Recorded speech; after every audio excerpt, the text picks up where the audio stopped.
A simple man got the task from Moses to be a spy. His mission was to explore the land God had promised Israel. But when he arrived, he saw something that made the whole Israel tremble in fear.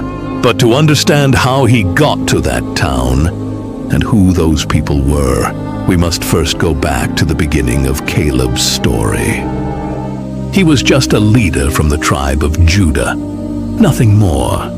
He didn't carry a crown. He didn't carry an army of his own. But he was about to walk into a land filled with giants. His name was Caleb, and this is not just a story about a spy. It is the story of the one man who never let fear control him. Moses called 12 men forward, one from each tribe of Israel, to stand before him at the edge of the camp. Caleb was one of them. The mission was simple but terrifying. Walk into Canaan, the land God had promised, and see what was waiting there. Moses gave them clear instructions. See what the land is like. See whether the people living in it are strong or weak, few or many. See whether the cities are open or fortified with walls, and bring back some of the fruit of the land. Caleb packed dried bread and a skin of water, tied them to his belt, gathered his staff, and set out with the other 11 men toward the north. But what he didn't know was that giants were waiting for him. The 12 men crossed the dry wilderness on foot, climbing rocky hills under the scorching sun, resting only when the heat became too much to bear. They moved carefully once they crossed into Canaan itself, staying off the main roads, keeping to the edges of fields and the shadows of hillsides, so they would not be noticed by the people living there. They watched cities from a distance before walking close enough to study their walls and gates, careful never to draw attention to themselves. Day after day, they pushed further north, slipping past settlements unseen until they reached the region of Hebron, and there they froze.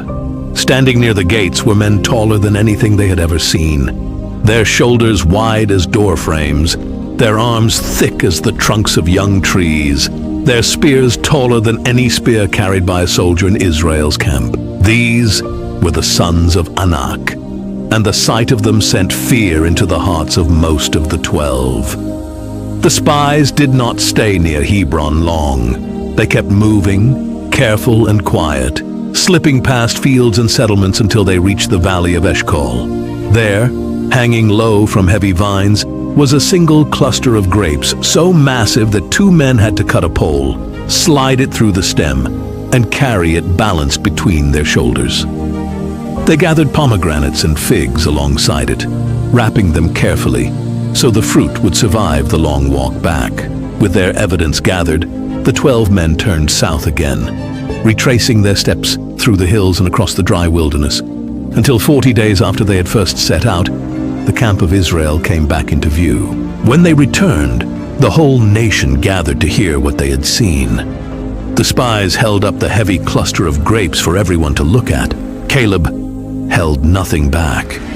He told the people the land was good, that they were well able to take it, and that the Lord who brought them out of Egypt would give them the victory. But 10 of the other spies spoke differently.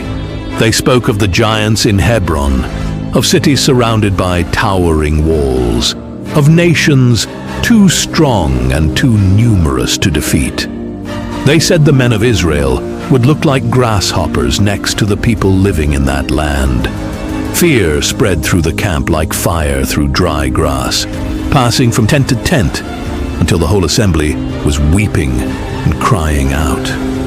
The people began to cry out, ready to choose new leaders and turn back toward Egypt instead of facing what lay ahead of them. Caleb stepped forward in front of everyone, standing beside Joshua.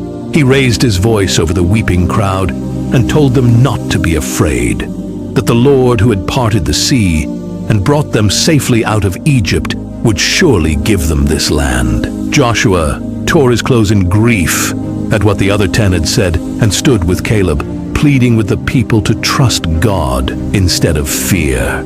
But the people would not listen. They picked up stones from the ground, ready to kill both men right there in front of the whole camp.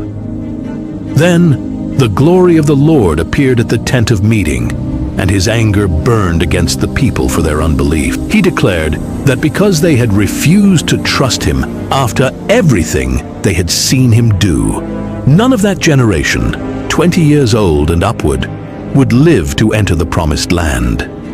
They would wander instead through the wilderness for 40 years, 1 year for every day the spies had spent in Canaan, until every one of them had died in the desert. Only 2 men among that entire generation would be allowed to enter the land. Those 2 men were Caleb and Joshua. For the next 40 years, Caleb watched the wilderness swallow his entire generation. Camp after camp was set up and torn down again, moving from place to place across the dry land.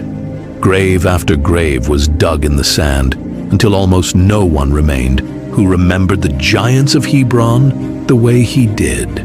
Caleb grew older through those years, watching the friends he had grown up with die one by one, exactly as God had said. But Caleb never forgot what he had seen with his own eyes.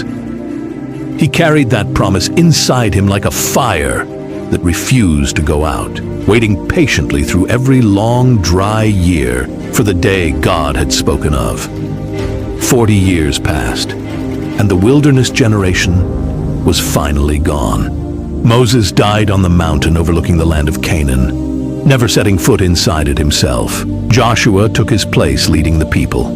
The army of Israel crossed the Jordan River on dry ground, marched against the city of Jericho, watched its massive walls collapse after 7 days, and began moving through the land, city by city, claiming the territory God had promised to give them so many years before.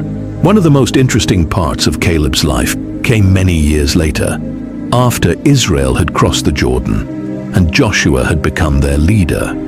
Most of the land had already been divided among the tribes of Israel by that time. Caleb, now 85 years old, walked up to Joshua at Gilgal and reminded him of a promise made decades earlier at Kadesh Barnea.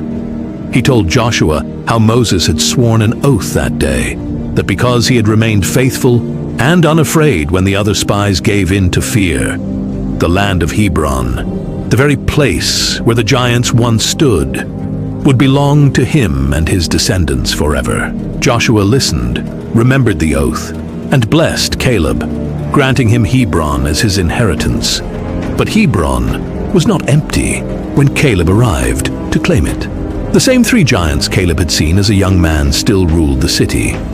Their names were Sheshai, Ahiman, and Talmai, sons of Anak, the very giants whose size had once made the rest of Israel tremble with fear. Caleb called together his brothers and his kinsmen from the tribe of Judah, gathered weapons and supplies, and assembled his men at the edge of the hill country. Caleb led his men out at dawn, walking the long road up into the hills toward Hebron. They carried their weapons slung over their shoulders, moving steadily through the dry terrain, past fields and small settlements, until the walls of Hebron finally came into view, sitting on its hill, exactly as Caleb remembered it from 45 years before. The same gates, the same high walls, the same land that had once filled an entire nation with terror. Word of Israel's victories had already spread through the land. The fall of Jericho, the fall of Ai, city after city falling one after another.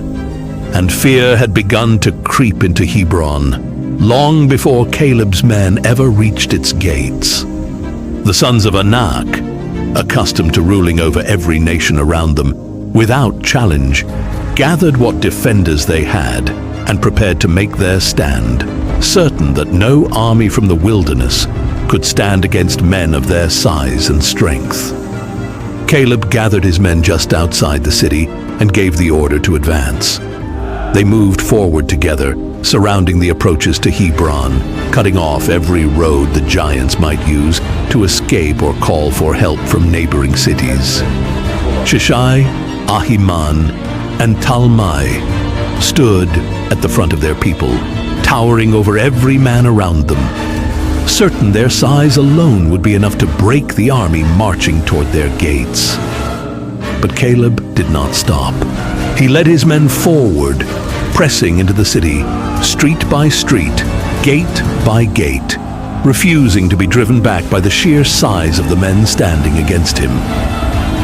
The fighting stretched on as Caleb's men pushed deeper into Hebron, forcing the giants back through their own streets, past their own homes, toward the far edge of the city they had ruled for generations.